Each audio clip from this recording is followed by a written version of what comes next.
In this IntelliJ tutorial, I'll be showing you how you can use your undo history.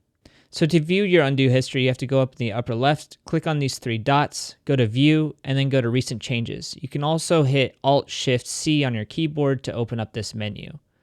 Now here you can see this panel on the left, and this has your history of what you've been working on. So if I double click on these, it will show a diff between what I had to what I have now. See on the left, this is what I had before with a couple comments, and on the right, I've deleted those comments. So that opens up a local history diff, but you can also view all of these different changes inside of this local history panel.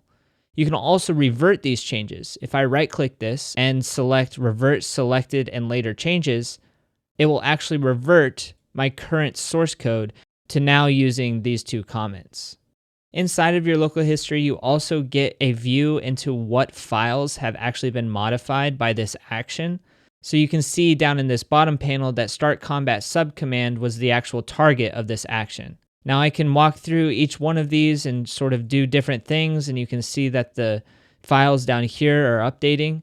And this list always adds, it never subtracts. So you can't just remove one of the local history pieces. The only things you can do is just revert what was already there. You can also apply a patch, and this is a specific thing for Get.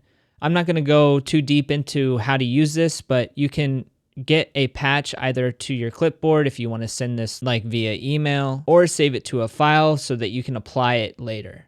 And that is how you use your undo history inside of IntelliJ.